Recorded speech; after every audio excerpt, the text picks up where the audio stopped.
There's definitely rain on the way. Got quite a significant downdraft. Anyway, yes, hello everybody. This is an MTD Lawnflite 5.4H rider mower.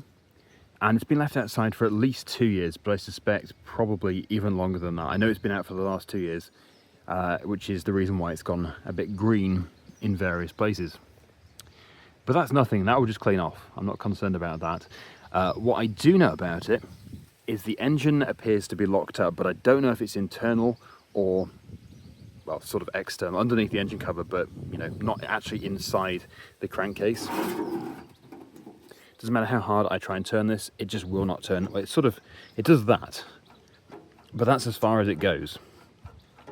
And I initially thought, well, maybe the deck bearings have seized and it's holding it on the pulley, but actually that is not the case, because you can see under here, we've got a blade under here, you can see this belt here, that is turning. Actually, I don't know if you can see that, the light is not the best, but it is turning. So it's not the deck that's holding the engine. So that's going to be interesting. We'll have to take this cover off. I'll have to see exactly what's happening underneath here. If nothing's happening underneath here, then, well, there is also the drive belt, but not quite so common for that to hold, but it can do. It could hold. But this doesn't really have like a gearbox as such. It's forward and reverse. The box on the back is forward and reverse, and it's got a variable speed pulley. So it is literally just forward and reverse. That doesn't really shift either. And then this will adjust that variable speed pulley to change the speed. So this is going to be quite interesting, finding out exactly what's wrong. If it is an internal issue inside the engine, then, well, maybe this video will end up being a bit of a disaster, but you're going to come along for the ride, hopefully, and see exactly what is up with it, and we'll see if we can get it running and mowing, ideally. In fact, the deck seems to be probably the best part about it, because that at least turns. The engine doesn't turn over. It is 1990, this machine. That's a piece of insulation that's come out from underneath the bonnet. We won't litter. Yeah, the engine was manufactured, I just checked, it was the 1st of September 89. So the machine was likely new in 1990, and it does have the silver bonnet top, which does, yeah, that gives the clue that it is 1990 onwards, because they were red before that. So anyway, let's get it undercover and we'll start to have a look at it. But I do fear we're going to have a bit of a rainy video here. Hopefully you don't mind the sound of the rain. Well, here's the rain. Maybe it's too loud.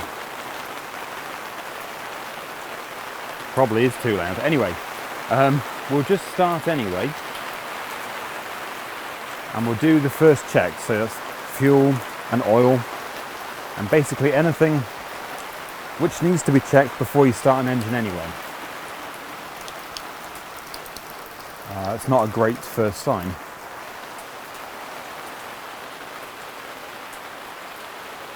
Yeah, hopefully it registers something.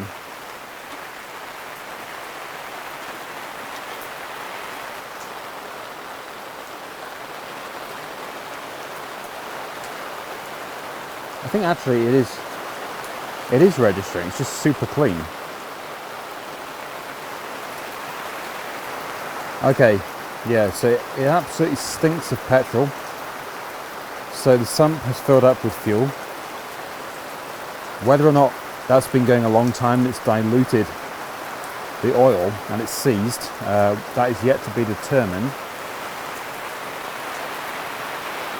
But it does mean we have, at the very least, an issue with the float or the needle valve on the carburetor, because it's allowing fuel to continue flowing into the engine. I'm just going to let this rain ease off a bit. I don't know how it's coming through on video, but it sounds extremely loud for me.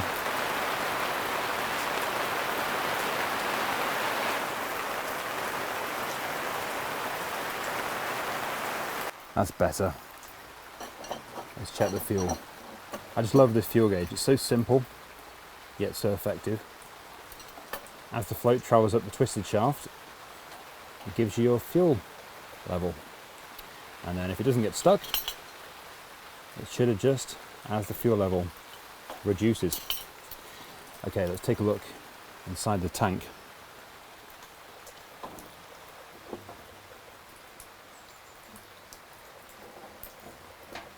It actually looks really clean.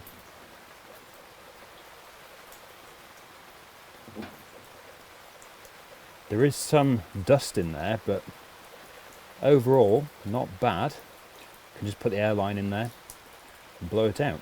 So, very promising overall. Okay. Yeah, it probably emptied itself into the crankcase. So let's try and get to the bottom of why the engine won't turn over. Has it actually seized inside?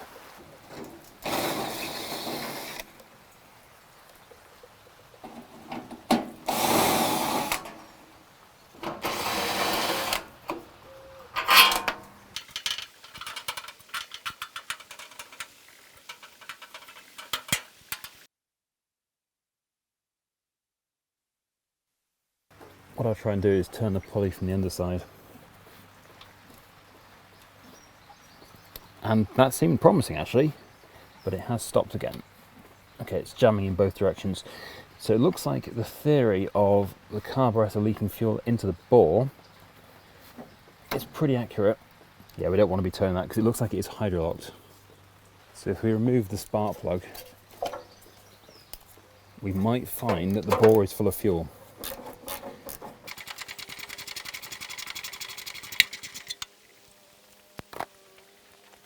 Certainly does smell. And yes, I know I say bore. Some people say, oh, just call it a cylinder. Cylinder bore, that's what I'm referring to. Yeah, that smells quite strong actually. So let's see if anything comes out when I turn it over.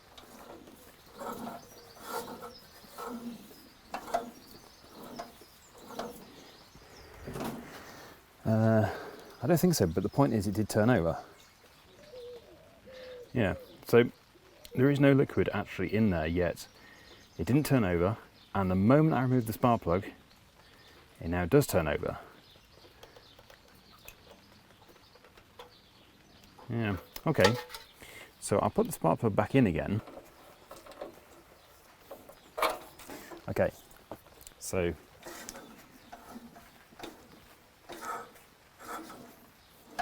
okay, so it does now turn over, as you can see. So that's interesting. I don't know, maybe we had a stuck valve and it's just freed off, or maybe it was just the smallest amount of liquid that did come out, but no, that's quite surprising, because it really was locked up. Let's move on to the carburetor. Let's have a look underneath here. Sometimes these air filters can be so deteriorated that they just turn to dust, and the last thing we want to do is suck that dust into the engine.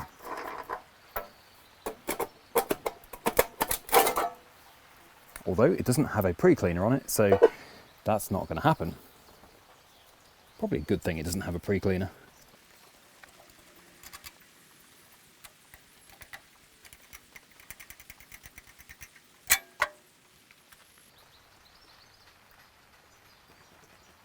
Yeah, it's just a bit rusty. Generally quite clean though. So obviously we can't just go putting fuel in, because we've got to change the oil. We've got a known issue here. It's quite common with these carburetors to leak, so we need to address that first. Otherwise, if I put new oil in, it's just going to be immediately contaminated, which would be a total waste of oil. So we'll get this off, we'll get it onto the workbench, and I will clean it up and, you know, rebuild it as much as it needs to be. Then we can change the oil, and then, I don't know, put maybe a jump pack on, or maybe I will put a new battery in, or a test battery, and then we'll see what it does. But it's now looking a lot more promising, I think. Okay, so we'll get this off, get the carburetor off.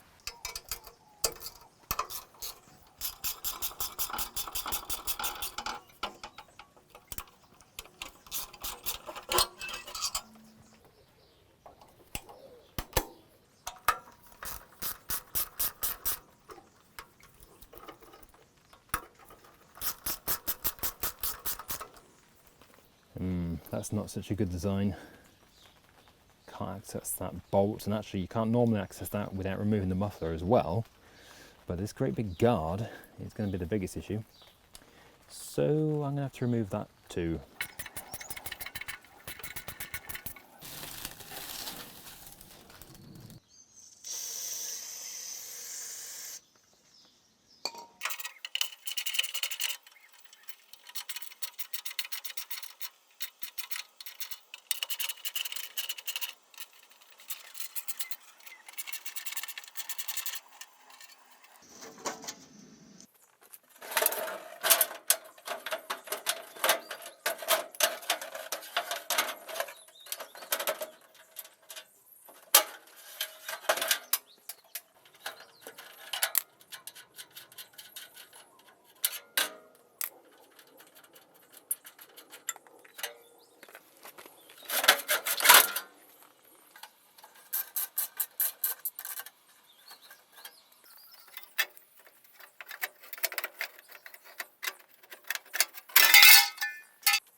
Okay, let's take a look in here. So the first thing to remove is this adjustment screw, the bowl nut. See how dirty it is. Yeah, we've got some rust. Rust and corrosion, general corrosion. Needs to be cleaned out before that is put back on. But yeah, it's seen much worse. And that doesn't look too bad either. But the question is, why is it flooding the crankcase with fuel?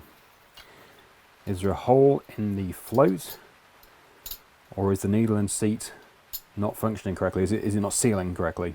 The float looks okay, but I will test it.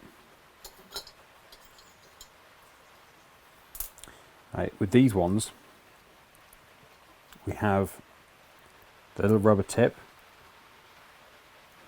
on that needle valve, and then it is just plain inside the seat. That float looks absolutely fantastic. No liquid in it. Okay, so let's remove the jet and emulsion tube. This is the bit I always dread, because if you strip it out, you've had it.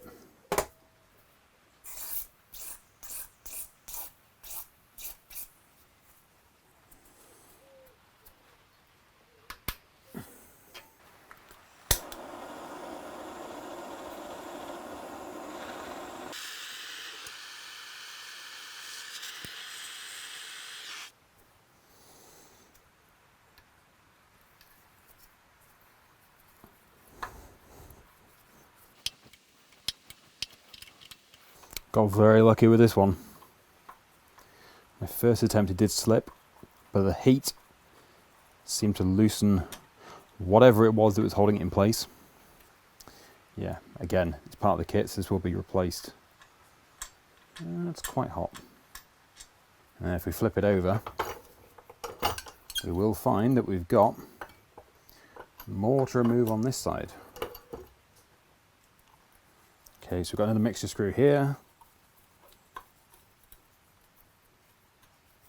And I've got the long tube just here as well. Hopefully that's going to come out.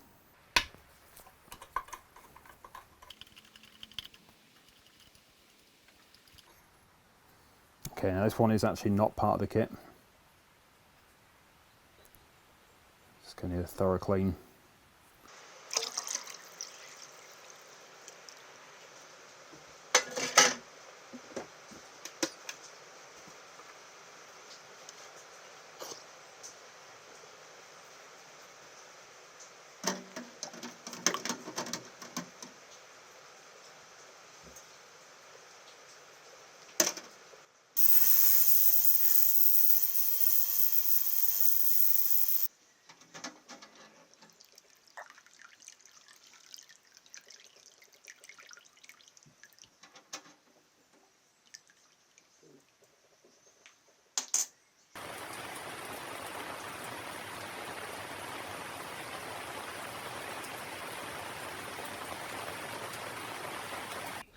So the ultrasonic cleaner has managed to get that looking a bit better, and most importantly, it will have removed any hidden dirt. I've also gone over it with a bit of carb spray, gone through all the different passages with carb spray and compressed air.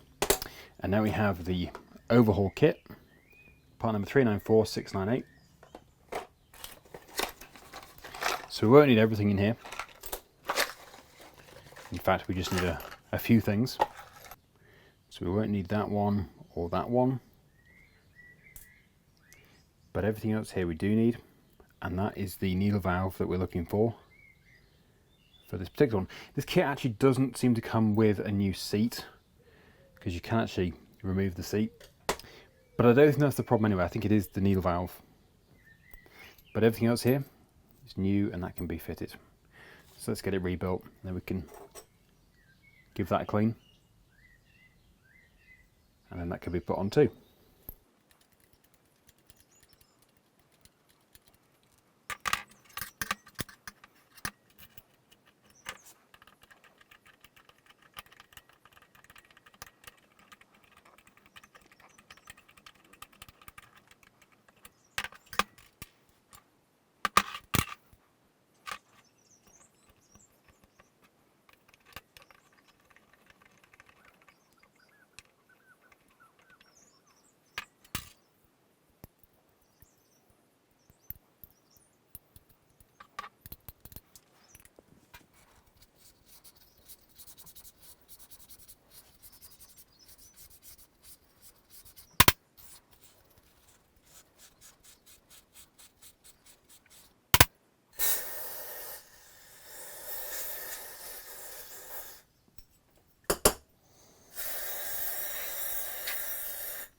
Before fitting it back onto the engine, I'm going to make sure this is actually sealing. So I do have a pressure gauge here. Just fit that onto the fuel inlet. And we can build the pressure a bit and we'll see if it holds.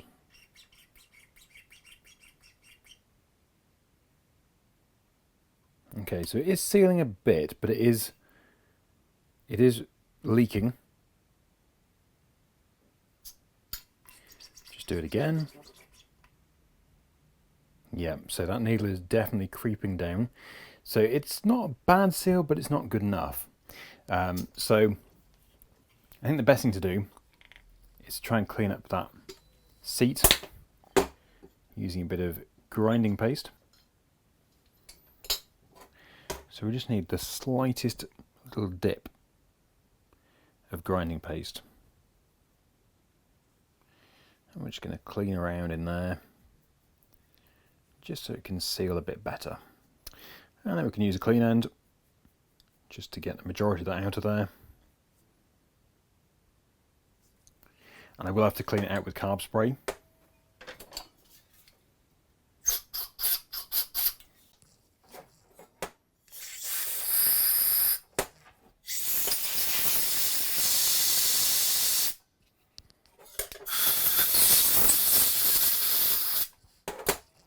So let's reassemble and we will repeat the test. So let's try again.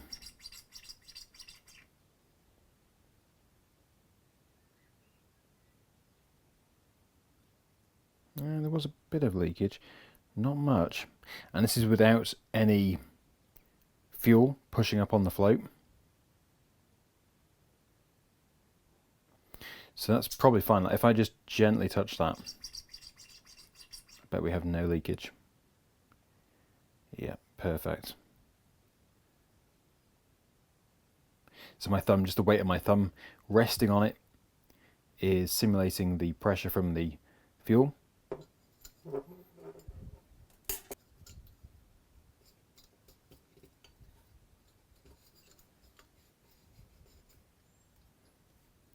New bowl gasket. And now for the bowl.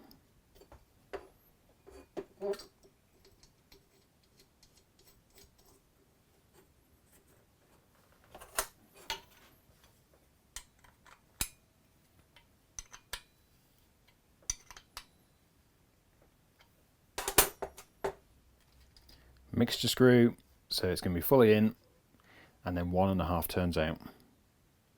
So it's fully in. That's a half. That's 1 and 1.5.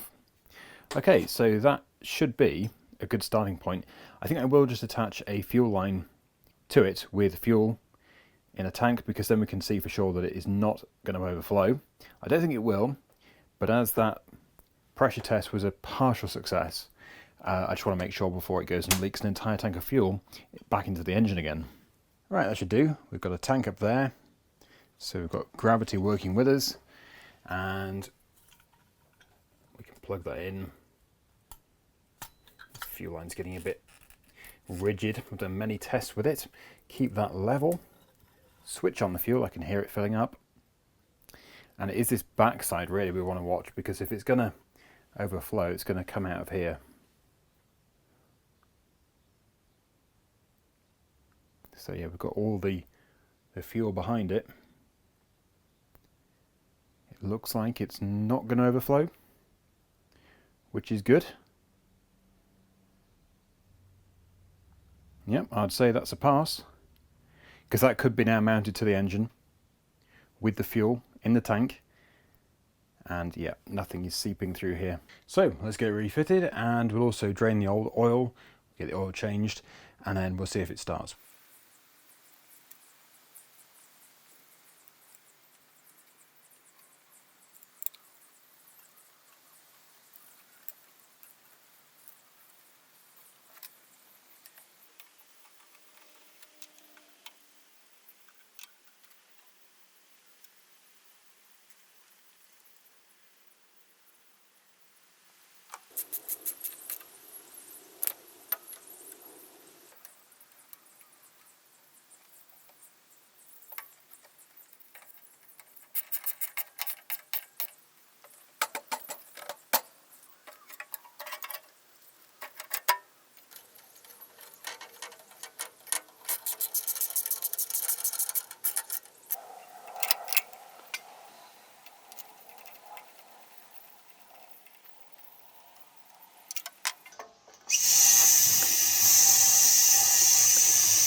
Wow, that is thin. There's a lot of fuel in there. Right, well, I'll dispose of that and we'll get the next load out.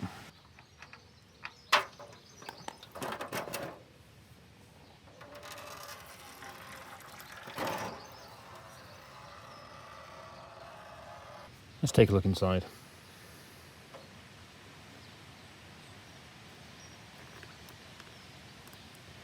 Wow, certainly clean. Yeah, it's one way of cleaning out your sump. Once we're here, let's take a look under the deck. So we know that it does turn, just needs a really good clean. We don't really know what the bearings sound like until we turn it on. But yeah, it's got one of these multi-blade blades. It's like the dish with loads and loads of blade tips. But actually, they look really good. They're just a little bit rusty. Yeah, that doesn't look too bad at all. Don't let the orange rust fool you. With a bit of use, that'll all be gone. Yeah, so we just need to see if this engine's going to run. If it does run, we can try and engage the deck and see how well it mows.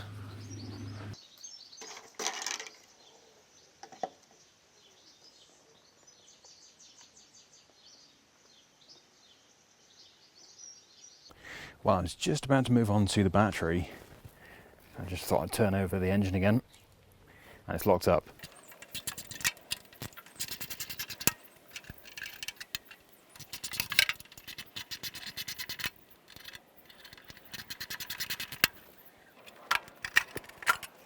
Now, it looks like it has been binding on the ignition coil. So this could well be a very easy and free fix. Yeah, it's turning again now. Interesting. But we are mostly clean in here. Just the starter motor parts just here.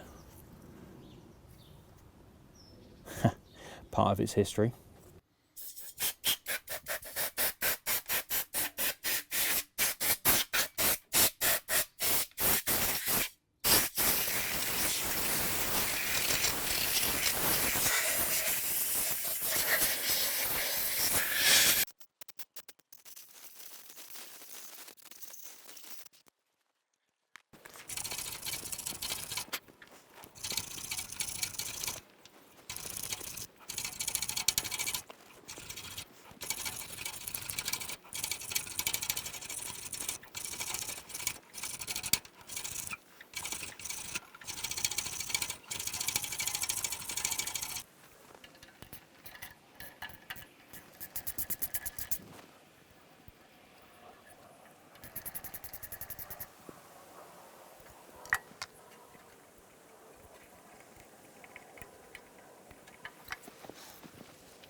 And then we need to set that to 0.010 of an inch or a business card.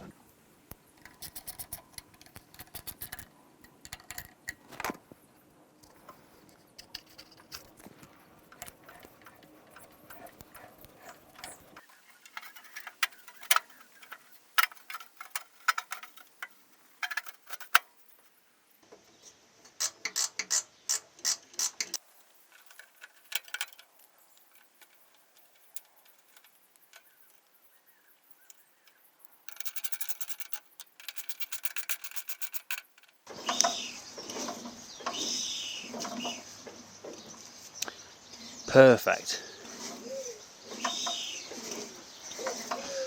Right, good. Let's try and start it.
So the good news is the engine runs, and it actually runs really well. Initially, I was a little bit hesitant. I didn't know if it was going to be the engine that was burning oil, that oil getting past the rings, or if there was just a load of oil in the exhaust muffler. And it actually turns out there was a load of oil in the exhaust muffler. It's still continuing to burn that off. I don't know how, well, I think I do know how so much has got in there actually. Yeah, the sump has filled up with fuel. It must have got past the rings, and then it's gone past the exhaust valve into the exhaust muffler, and it must have just been sitting in there like a pool of oil. But yeah, it's just amazing how smoky it was, really. But we seem to be past that. We're past the worst of it. So now we just have an issue with the drive. Eventually it freed off. This here is the variable speed pulley, and essentially that should slide on the shaft, and it's not doing. So we're basically stuck on one speed. Like the gear shifter here, speed control, we're on number 2. They're not actually gears, these aren't real gears. All it's doing is just adjusting the variable speed pulley, giving us a different output speed. The gearbox itself is literally just forward and reverse and neutral. So yeah, we're sort of stuck at a snail's pace. And this is quite a common issue, the variable speed pulley seizing up. You can see it looks terrible. So we may be able to free it off, possibly.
Through my attempts of just removing the top belt, I've actually managed to totally free off the variable pulley.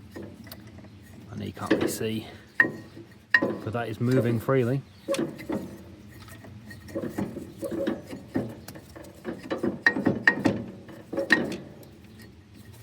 So we'll put it back together again and we'll give it another go.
not bad at all, and it actually mows really well because it's got all those multiple blades, so it just chops the grass really finely.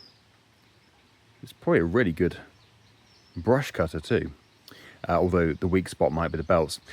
Anyway, yes, it's been sat now overnight, so I'm going to try and start the engine again, make sure it's all good, and if it is, I'll give it a good clean. We could put the panels back on, and yeah, I might do a bit more mowing with it. But the point is, will it run? Yes, it will.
And there we have it, looking a lot more complete now as well.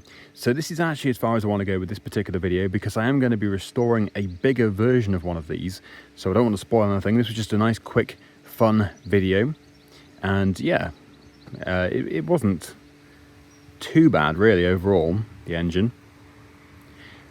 But yeah, when things sit around, things just seize up. Like the transmission was originally completely locked up, but just by using it, that improved it a great deal, and now it works perfectly. The deck was already quite good. Did notice we need a bit of air in the rear wheels, but I did the front ones. I'll go and put some air in them right now. But yeah, we're going to leave it here. Big restoration projects coming up soon. Please remember to like and subscribe. It does mean a great deal. It really does help, I hope, and get these videos seen to fund the restorations, because they are not cheap. And thank you once again to everybody who does support the channel financially. It is very much appreciated. Until the next one, thanks for watching, and I'll see you again soon. Bye for now.